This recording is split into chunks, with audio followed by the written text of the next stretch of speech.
Good morning, everyone. Welcome to e-learning class of Social Science.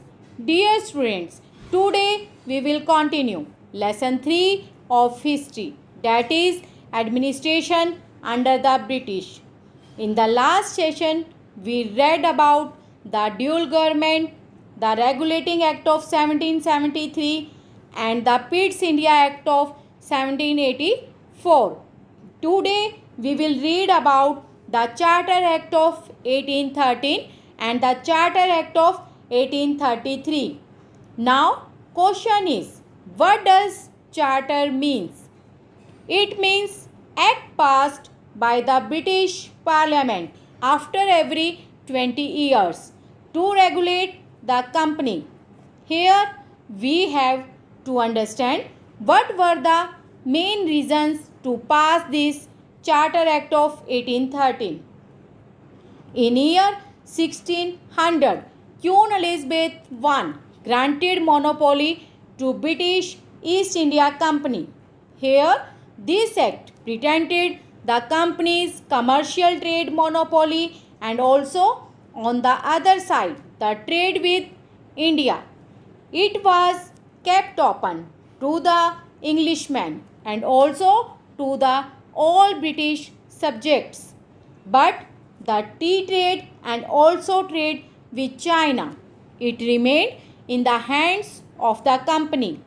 But later with the Charter Act of 1833, this tea trade and also the trade with China, it came to an end. But more important provision was it made the compulsory training to all the civil servants and also the military servants as well. So, the first time we can see the education and training through this act, the Charter Act of 1833.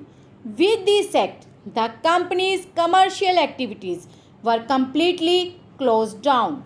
The first and the most important line with respect to this Charter Act is it is a final step towards centralization. Do you remember which one is the first step towards centralization? We have already covered it. That was the Regulating Act of 1773. We refer this act as the first step and this one Charter Act of 1833 as a final step towards centralization. Now we will read about the features of Charter Act of 1833. 1. It made the Governor General of Bengal as the Governor General of India. He had got civil and military powers. 2. Governor General of India was given the exclusive legislative powers. It means that he was the only person who can make laws. And the other governors, they were the Governor of Bombay and the Governor of Madras. These two people could not even make laws even for their own presidencies. 3. East India Company became a purely administrative body and not a commercial body. 4. This act introduced a system of open competition for the selection of civil servants. So, with the guidance of British government, certain administrative policies were adopted which had two main aims. 1. Maintaining and strengthening their hold in India. 2. Maximizing profits. Accordingly, 4 agencies were created: the civil services, the army, the police and the judiciary.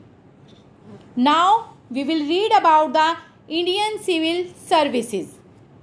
Lord Cornwallis, Governor General of India from 1786 to 1792, founded the Indian Civil Services. Lord Cornwallis established the Indian Civil Services, which was called the steel frame of the Indian administration.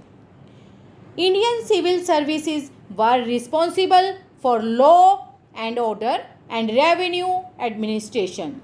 In 1864, Satyendranath Tagore, brother of Rabindranath Tagore, became the first Indian to qualify the Indian Civil Service examination. At that time, civil service exam was conducted in England, and that was very difficult to beat English in civil service exam. Satyendranath Tagore went to London for training and he became the first Indian civil servant. The Indians were selected for subordinate posts. Army. At that time, army was to be used to defend the Indian territory of the empire from the rival imperial forces. The Indian branch of the army was to be used for expansion in Asia and Africa, while the British section was to be used as an army of occupation, the ultimate guarantee of British hold over India. No Indian were allowed in the officer rank, and the highest rank an Indian could reach till 1914 was that of a Subedar. The army consisted of Indian soldiers called sepoys. The sepoys were given a regular salary by the British so that they remained loyal to the empire. The police system. Lord Cornwallis created the police department to introduce law and order and prevent crimes. Each district was divided into thanas. Each thana was headed by a daroga who reported to the superintendent of police. The superintendent of police reported to the district magistrate. But the Indians were excluded from the police force. The police created a vital role in forcing the Indians into obeying the British. The judiciary.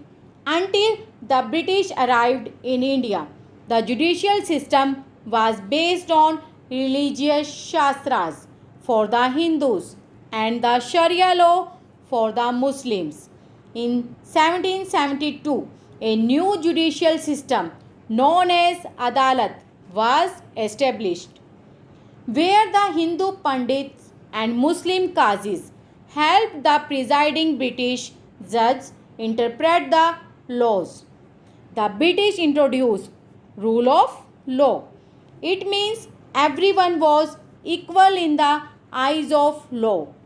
In 1774, the Supreme Court was established in Calcutta, Bombay, and Madras. Later, high courts were established in Calcutta, Bombay, and Madras.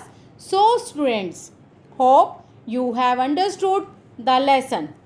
For a better understanding, read the lesson twice and watch the video attentively. And write the question answers in your fair notebook of social science. Thank you. Have a nice day.